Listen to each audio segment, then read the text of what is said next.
Previously on Horrible Film Recaps. Hi-oh! Hey, Jill, this is your bladder whether you like it or not. I gotta go pee. Well, that explains the burning sensation. And now on to our feature presentation. The title of this film is Titanic. I have a sinking suspicion this is going to end on a sad note. Is this what they mean by yellow journalism? While playing Subnautica, these ROVs accidentally stumble onto the Sea Emperor Leviathan's den. The mummy ROV gives birth and lets her newborn explore its new surroundings.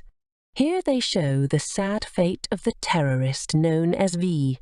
Beardy Guy is amazed at how realistic the graphics look on his Oculus Rift. The crew checks the piano and agree that it would be easier to tune a fish. They open the crate of chocolate milk and look for the Nesquik Bunny's secret formula, but all they find is the Nesquik Bunny's secret lover. In the museum walkthrough, the living mummy demonstrates ancient Egyptian pottery making techniques. She's old, that's the joke. He's calling to let her know her boat's extended warranty has expired. She looks fondly at the scarab beetle that was given to her by Imhotep. Beardy Dude goes ahead and spoils the end of the movie. This little girl exclaims, "Look, Dad, an old-timey car. A now-timey car." And now we see the mayor of Big Hat Town. At the high-stakes Yu-Gi-Oh tournament, Gilbert Grape uses Divine Arsenal and wins the game. Captain Theoden orders the boilers to be lit as Gondor calls for aid. These poor dolphins flee in terror of being smooshed by the giant boat. "I sure like being alive and dry," exclaims Gilbert. This man is thinking of throwing the little girl over the edge. Luckily, Gilbert is taking an old-timey photograph as evidence. Planning ahead, they already brought corpse-finding dogs to the scene. Gilbert stares wistfully, thinking of drawing the night sky, but he will probably just sketch some stars with boobs on them. Due to YouTube restrictions, he throws his cigarette away so as to avoid being demonetized.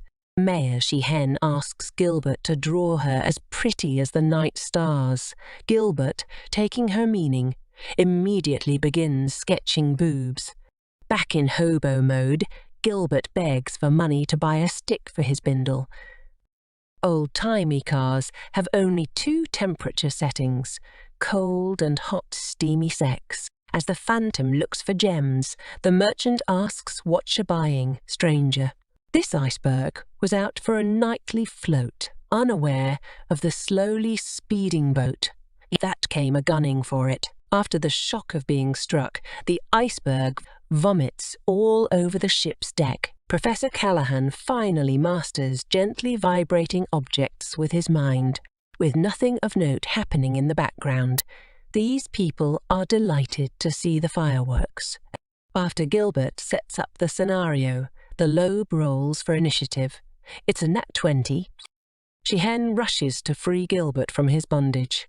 After deciding that keys are stupid, she rushes through the hallways, ignoring the many emergency wizard hats along the walls. She opts for the axe instead. Gilbert wants her to cut the handcuffs, but being as rich as she is, she doesn't know what those are. Having found the door locked, they grab the nearest lockpick and jimmy it open. After watching a PSA on the dangers of staircases, the Phantom does his best to protect Gilbert and the mayor. Stuck behind another gate, Gilbert regrets leaving his lock bench in the other room.